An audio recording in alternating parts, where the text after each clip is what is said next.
Can you also speak about the police encounter cases, the Jawad Fawda case and the Khwaja Yunus case? Well, in the 90s, Mumbai had witnessed a lot of gang war cases, lot of supari and contract killing cases. Some people believed that, well, these are all done by some gangsters who are holding up outside India, maybe in Dubai or any other country, and they are using policemen or they are using some goons for the purposes of extrajudicial killing, and then it was on account of some corruption, some enmity, some hostility, that you see we used to hear the cases of broad day killing, shooting used to happen, and a particular underworld man's name used to come from this side or that side, and the police encounters used also to be very frequent. There were a couple of cases in which we appeared before the Honorable High Court, and we pointed out that the you can look at the history of encounters in Mumbai. You would find, one would find that it was a very mechanical, monotonous story of how the encounter takes place, which creates huge suspicion in the mind of a justice following person, that these are probably stage managed encounter. A couple of cases came before the court, they were examined, the learned court ordered inquiry, evidence was laid, and it ultimately was found at the end of the recording of evidence. The courts came to conclusion that these are fake encounters, these are in fact extrajudicial killings, these are cold-blooded murders, and therefore I think from that time onwards the number of encounters, the frequency of shooting had subsided, both on account of the court's intervention and also on account of the activity of the underworld, you see, gradually diminishing with the state action of the state. You said that the encounters were mechanical and monotone. In what way were they so monotone? What was the common feature in all the encounters? On? What were the common features in all the encounters? No, see, encounters, what is the meaning of encounter? Please understand, encounter can never be planned.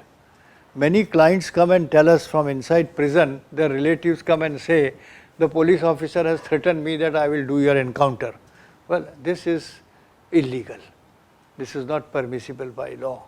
No law would authorize a police officer to plan encounter, because encounter by very word means a sudden situation which is created without any preparation. The policemen get some information that, well, some secret information from their source that a particular wanted person or a particular gangster, particular dangerous person is likely to be seen at some place. So the police party goes there prepared to nab him, and when that person tries to escape or when that person attacks police, then suddenly an encounter may take place. But that encounter would not permit policemen to kill that man. In invariably all cases of encounter, we have seen that the victim, whosoever he was, whether he was a gangster or he was an innocent person, whether he was justifiably killed or otherwise, is a different question. The question is that in every encounter we used to find that the victim used to be shot at on his chest or on his head, on such vital part that once he receives the bullet of the police officer, he is unable to make any statement. No wounded victim of encounter has ever made a statement. Now this gives a huge room for suspicion with regard to believing the story from the policemen who are party in the encounter, and therefore the courts rose to the occasion, and the courts have also, Supreme Court as well as Bombay High Court and various other judgments also, they have laid guidelines as to what should be done if an encounter does take place.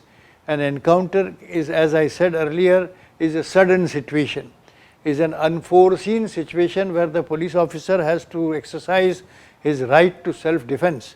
If the policeman is attacked while he is on duty, he is the agent of law, he must be protected.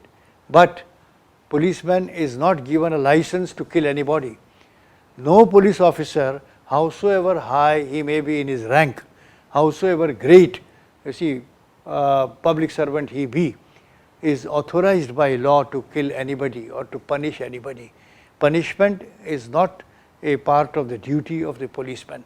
Punishment can only be inflicted by courts through due process of law.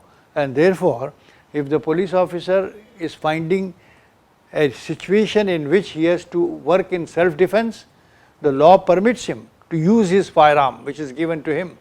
It is an official firearm that he carries, a licensed firearm. But if he has to use it sparingly in rare occasions, and when he uses it, he is not supposed to use it to kill the person from whom the threat comes. He has to either shoot at the feet to fell that man so that he does not run away from law, or he has to shoot him at such part of the body which would not become fatal, because you can't exercise your right to private defense to an extent that you kill somebody indiscriminately. And we have seen in cases of encounter, there have been number of bullet injuries on the chest and on such vital parts, which instantaneously causes death and which creates suspicion. Because the best person other than the police party who can throw light on as to how the events occurred is the victim himself. And if the victim is not available, the court cannot hear the other side. And therefore, all cases of encounters, although they were cases of exceeding in use of private defense, have gone unchecked, and that encouraged the officers who were bloodthirsty, who were trigger happy. Supreme Court has said it, use these phrases in their judgment. And therefore, in a civil society, no person is permitted to punish the other person, because to inflict punishment is exclusive domain of the court of law after the proper procedure of law is followed. Can you also give a brief outline on the Javed-Favda case? The Javed-Favda case had its own peculiarities. Javed-Favda case was, in fact, I remember we had gone in writ petition to the Bombay High Court, where Bombay High Court had ordered the principal session judge to hold an inquiry. And in that inquiry, evidence was laid, and the court ultimately came to conclusion that it was not the case of a genuine encounter, it was the case of cold-blooded murder. Although a plea was raised from our side that the person who fell victim to police encounter was not a gangster Javed-Favda, but he was an innocent young boy from Bandra called Abu Saima. And a lot of evidence was brought in, and lot of discussion even at media at that point of time took place, even in society. It was a high profile case, although the boy who was killed was a 19-year-old resident of Bandra, a young boy who had his widowed sister, divorced sister and widowed mother who was suffering from cancer. There was no other male person. He was selling peanuts outside Bandra station. There were sympathies were with him. He was picked up and he was believed to be Javed-Favda because he had protruded teeth in front which was similar to the gangster Javed-Favda's face, and therefore he was mistaken as Javed-Favda, picked up from his residence and was taken to Ballot Pier, and there he was killed in an encounter. And of course this case created lot of waves, and after this number of decisions came from High Court and from Supreme Court, where again you see several guidelines have been given by the Constitutional Court to the policemen who are participating in any encounter in future, that you have to involve a judicial magistrate, a metropolitan magistrate or a judicial magistrate or an executive magistrate immediately in order to see that no fabrication or no evidence is destroyed and truth surfaces before the court. That was how Javed Fawda case was also important, because it led to laying down various guidelines to regulate the conduct of policemen in use of their authority in self defense.